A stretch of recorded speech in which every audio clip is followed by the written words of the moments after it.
예수님께서 우리에게 하신 말씀이 있습니다.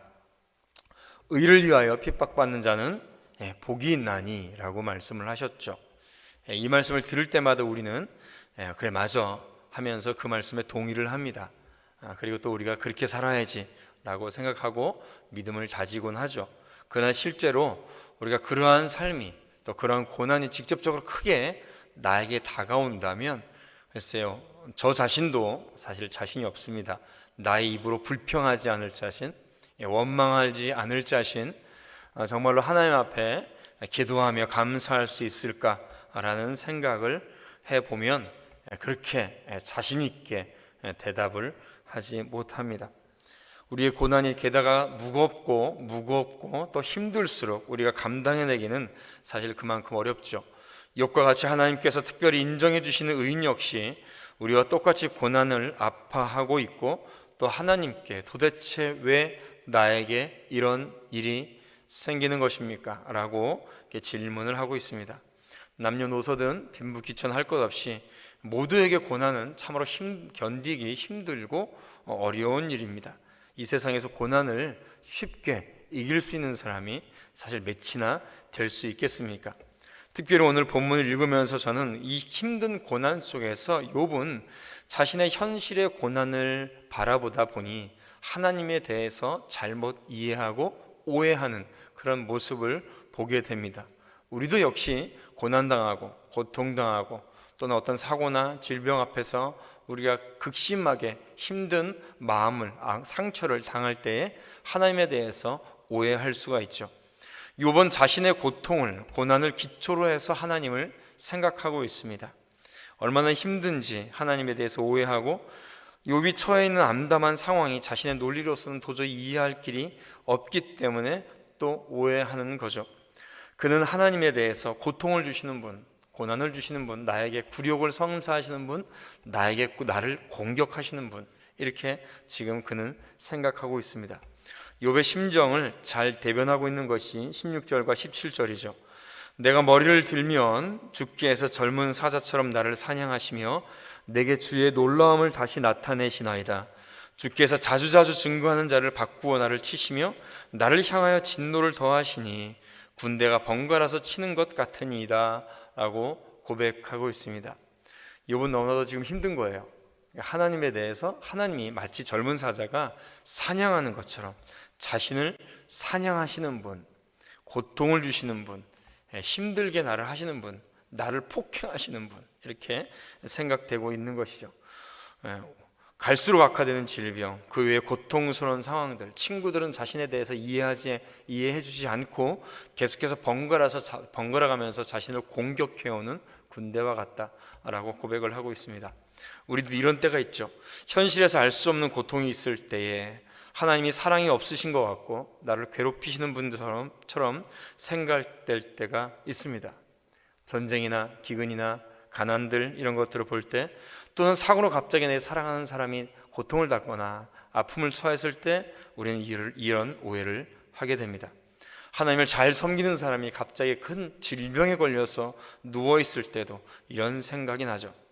그러나 그런 상황 속에서도 우리는 예수 그리스도의 십자가의 사랑을 바라봐야 될 줄로 믿습니다. 그 십자가의 사랑이 아니면 사실은 우리가 지금 이 순간에도 이 자리에 있을 수가 없는 것이죠.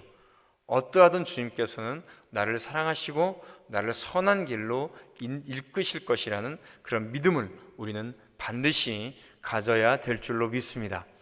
또 이런 상황 속에서 우리가 분명히 확실하게 짚고 넘어가야 할 부분이 있습니다. 믿음의 사람의 고난과 정말로 악한 자들이 당하는 고난의 결과와 그 모습은, 양상은 전혀 다르다는 것이죠.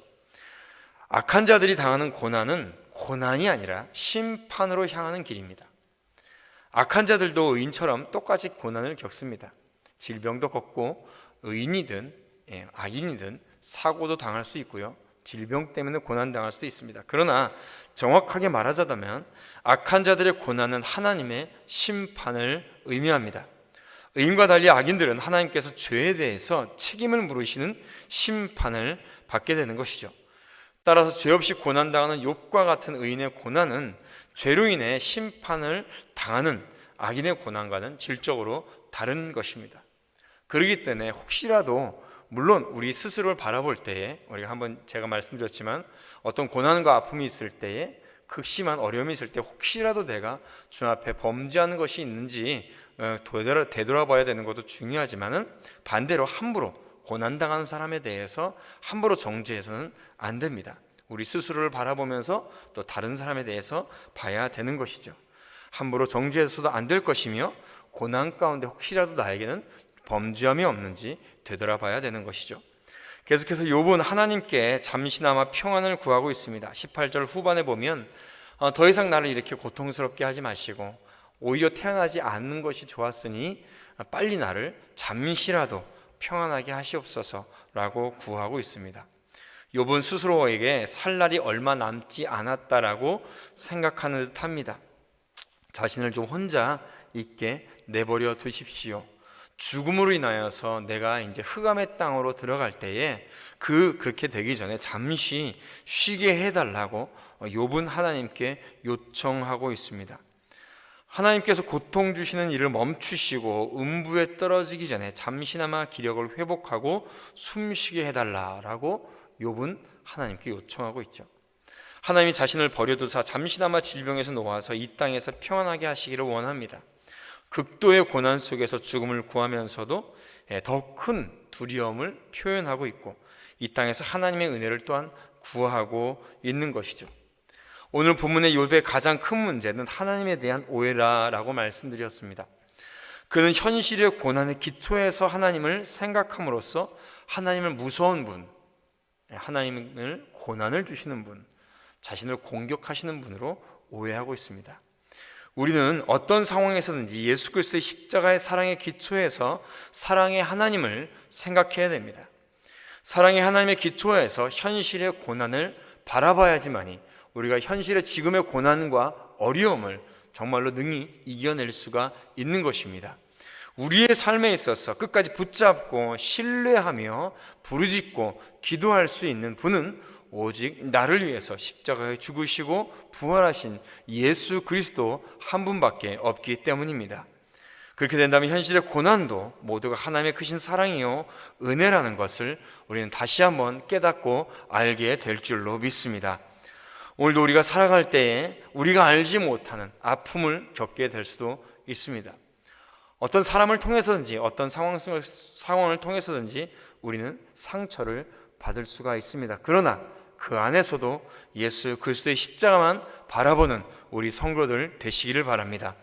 고난 가운데 주시는 하나님의 은혜를 사모하며 어떤 상황에서든지 고난을 극복해내는 우리 복된 성도들 되시기를 주님의 이름으로 축원드립니다.